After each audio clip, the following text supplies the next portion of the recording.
Assalamualaikum warahmatullahi wabarakatuh. Alhamdulillahilladzi arsala rasulahu bil huda wa dinil haq liyudhhirahu ala dini kullih wa kafa billahi shahida. Allahumma sholli ala sayyidina Muhammad wa ala ali sayyidina Muhammad. Puji dan syukur kita panjatkan kehadirat Allah Subhanahu wa taala. Salawat dan salam kita sampaikan pada Nabi Muhammad sallallahu alaihi wasallam. Bapak Kepala Sekolah yang terhormat, Bapak dan Ibu calon Kepala Sekolah dan calon pengawas yang semoga dalam waktu dekat menjadi definitif, tidak lagi menjadi calon. Bapak dan Ibu pengajar praktik, calon guru penggerak, Bapak dan Ibu guru SMAN 4 Pandeglang yang dirahmati Allah Subhanahu wa taala. Izinkan pada kesempatan ini menyampaikan hal-hal berikut. Yang pertama, mohon maaf hari ini tidak bisa hadir secara langsung, hanya bisa hadir melalui video dalam kegiatan IHT ini, in-house training ini. Sekaitan sudah ada jadwal sebelumnya yang tidak bisa ditinggalkan. Yang kedua, menyampaikan terima kasih pada Bapak dan Ibu yang sudah memberikan kesempatan untuk hadir secara maya melalui video pada kegiatan IHT di SMA Negeri 4 Pandeglang ini.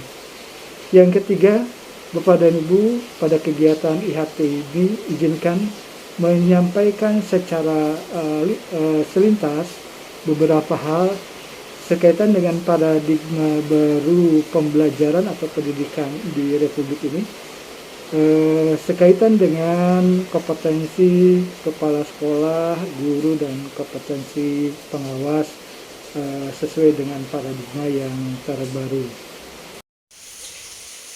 Pembelajaran paradigma baru memastikan praktik pembelajaran untuk berpusat pada peserta didik. Dengan paradigma baru ini, pembelajaran merupakan satu siklus yang berawal dari pemetaan standar kompetensi atau capaian pembelajaran, perencanaan proses pembelajaran, dan pelaksanaan asesmen untuk memperbaiki pembelajaran sehingga peserta didik dapat mencapai kompetensi yang diharapkan. Pembelajaran paradigma baru ini memberikan keleluasaan bagi pendidik untuk merumuskan rancangan pembelajaran dan asesmen sesuai dengan karakteristik dan kebutuhan peserta didik. Pada pembelajaran paradigma baru ini, Bapak dan Ibu, profil pelajar Pancasila berperan menjadi penuntun arah yang memandu segala kebijakan dan pembaharuan dalam sistem pendidikan Indonesia, termasuk pembelajaran dan asesmen yang akan Bapak dan Ibu lakukan.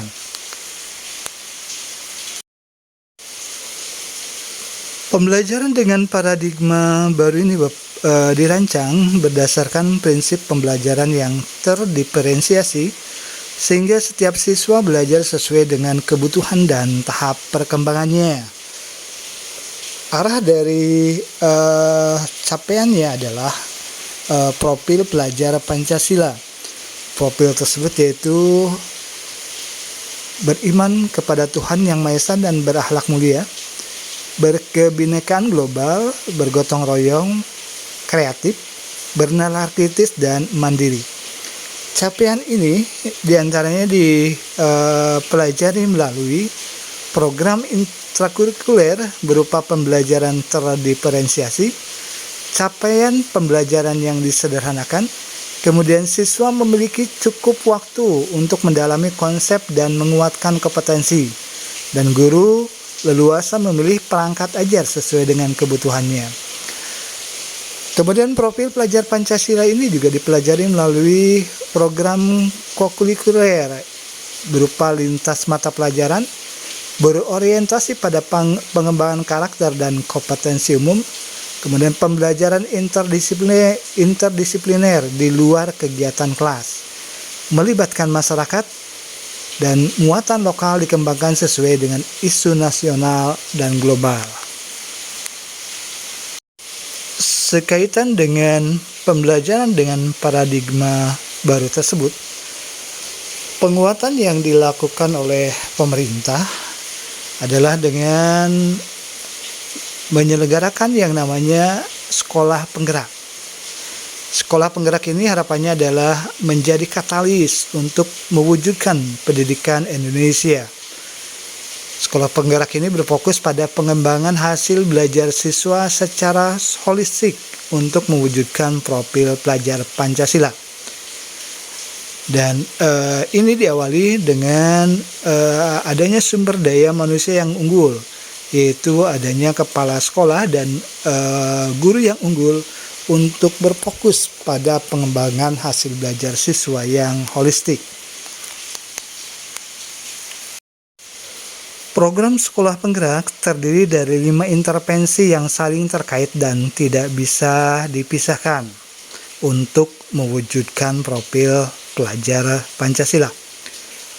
5 intervensi tersebut, yang pertama adalah penguatan sumber daya manusia sekolah, yaitu penguatan kepala sekolah, pengawas sekolah atau penilik, dan guru melalui program pelatihan dan pendampingan intensif, yaitu coaching one-to-one dengan pelatih ahli yang disediakan oleh Kementerian Pendidikan dan Kebudayaan. Intervensi yang kedua yaitu pembelajaran dengan paradigma baru. Pembelajaran yang berorientasi pada penguatan kompetensi dan pengembangan karakter yang sesuai nilai-nilai Pancasila melalui kegiatan pembelajaran di dalam dan luar kelas. Intervensi yang ketiga yaitu perencanaan berbasis data berupa manajemen berbasis sekolah, perencanaan berdasarkan refleksi diri sekolah. Intervensi yang keempat yaitu digitalisasi sekolah, berupa penggunaan berbagai platform digital bertujuan mengurangi kompleksitas, meningkatkan efisiensi, menambah inspirasi dan pendekatan yang sesuai. Dan intervensi yang kelimanya adalah pendampingan konsultatif dan asimetris, berupa program kemitraan antara Kementerian Pendidikan dan Kebudayaan dan pemerintah daerah, di mana Kementerian Pendidikan dan Kebudayaan memberikan pendampingan implementasi sekolah.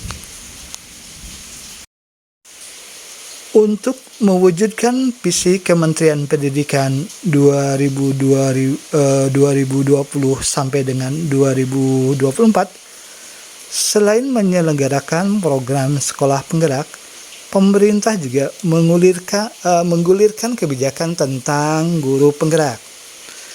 Harapannya guru penggerak ini, Bapak dan Ibu, adalah kemudian menjadi pemimpin pembelajaran yang mendorong tumbuh kembang murid secara holistik, aktif dan proaktif dalam mengembangkan pendidik lainnya untuk mengimplementasikan pembelajaran yang berpusat kepada murid serta menjadi teladan dan agen transformasi ekosistem pendidikan untuk mewujudkan profil pelajar Pancasila.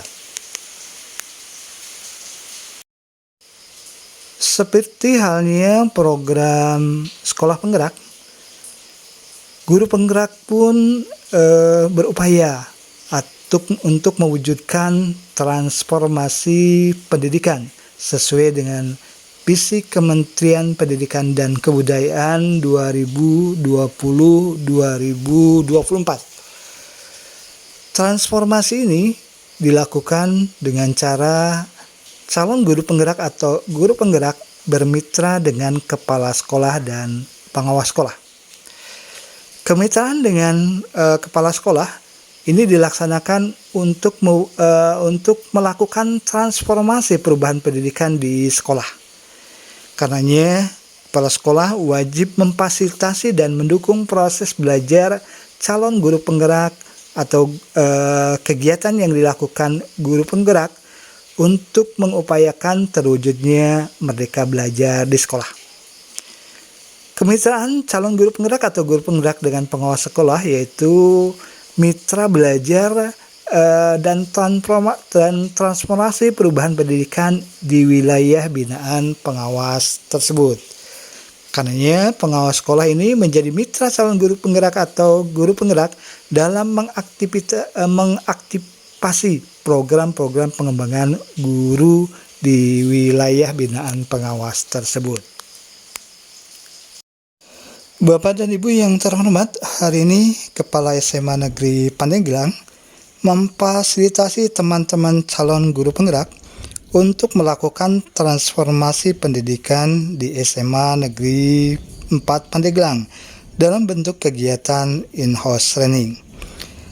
Hal yang dilakukan kepala sekolah sejalan dengan kategori kepemimpinan sekolah berupa kepemimpinan pembelajaran, dan hal ini sesuai dengan Perdijen GTK nomor 65B-B-GT-2020. Kompetensi kepala sekolah berdasarkan Perdirjen GTK nomor 65-B-B-GT-2020 ini berisi tentang model kompetensi kepemimpinan kepala sekolah, berisi tentang kategori model kompetensi kepemimpinan sekolah yang terdiri dari pengembangan diri dan orang lain, kepemimpinan pembelajaran, kepemimpinan manajemen sekolah, dan kepemimpinan pengembangan sekolah. Kompetensi kepala sekolahnya sendiri ada 12 kompetensi. Dari 12 kompetensi itu ada 58 indikator kompetensi. Dan dari indikator itu ada dimensi jenjang 2, yaitu berupa praktek kepemimpinan dan orientasi kepemimpinan. Sedangkan jenjang kompetensinya sendiri ada 4, yaitu berupa berkembang, layak, cakap, dan mahir. Kategori kedua dari kategori kepemimpinan kepala sekolah adalah kepemimpinan pembelajaran. Kepemimpinan pembelajaran ini berisi kompetensi berupa memimpin upaya pengembangan lingkungan belajar yang berpusat pada murid, memimpin perencanaan dan pelaksanaan proses belajar yang berpusat pada murid, memimpin refleksi dan perbaikan kualitas proses belajar yang berpusat pada murid, dan melibatkan orang tua atau wali murid sebagai pendamping dan sumber belajar di sekolah. Sekaitan dengan kompetensi kepala sekolah adalah kompetensi guru. Bila kompetensi guru sebelumnya berupa kompetensi kepribadian, kompetensi sosial, kompetensi profesional, dan kompetensi pedagogik, maka kompetensi guru berdasarkan Perdijen GTK nomor 65-B-GT-2020 itu berupa adanya model kompetensi, kategori kompetensi. Kategori kompetensinya yaitu pengetahuan profesional, praktik pembelajaran profesional, dan pengembangan profesi. Kompetensinya sendiri dari 3 kategori kompetensi ada 12 kompetensi. Dari 12 kompetensi tersebut ada 49 indikator kompetensi. Dan dari 49 indikator kompetensi itu ada jenjang kompetensinya, yaitu ada 4 jenjang berupa berkembang, layak, cakap, dan mahir. Dari 3 kategori kompetensi yang harus dimiliki oleh gurunya, pada kategori pengetahuan profesional, maka kompetensi yang harus dimiliki guru adalah menganalisis struktur dan alur pengetahuan untuk pembelajaran, menjabarkan tahap penguasaan kompetensi murid, menetapkan tujuan belajar sesuai karakteristik murid, kurikulum, dan profil pelajar Pancasila. Pada kategori praktik pembelajaran, kompetensinya yaitu mengembangkan lingkungan kelas yang memfasilitasi murid belajar secara aman dan nyaman, menyusun desain, melaksanakan dan merefleksikan pembelajaran yang efektif, melakukan asesmen, memberi umpan balik, dan menyampaikan laporan belajar. Kemudian mengikut sertakan orang tua atau wali murid dan masyarakat dalam pembelajaran. Untuk kategori pengembangan profesi, kompetensi gurunya yang harus dimiliki yaitu menunjukkan kebiasaan refleksi untuk mengembangkan diri secara mandiri, menunjukkan kematangan spiritual, moral, dan emosi untuk berperilaku sesuai dengan kode etik guru, menunjukkan praktik dan kebiasaan bekerja yang berorientasi pada anak, melakukan pengembangan potensi secara gotong royong untuk menumbuhkan perilaku kerja, dan berpartisipasi aktif dalam jejaring dan organisasi profesi untuk mengembangkan karir. Bapak dan Ibu yang terhormat, terima kasih sudah menyimak apa yang disampaikan. Semoga apa yang disampaikan ini menginspirasi pada Bapak dan Ibu untuk terus meningkatkan kompetensi dan kapabilitas, sehingga kita dapat memberikan layanan yang terbaik pada siswa-siswa kita, pada anak-anak kita. Selamat menyelenggarakan dan mengikuti in-house training pembelajaran berdiferensiasi. Semoga kegiatan berjalan dengan baik dan menjadi bagian dari ibadah yang kita lakukan.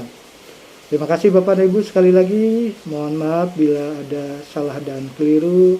Wassalamualaikum warahmatullahi wabarakatuh.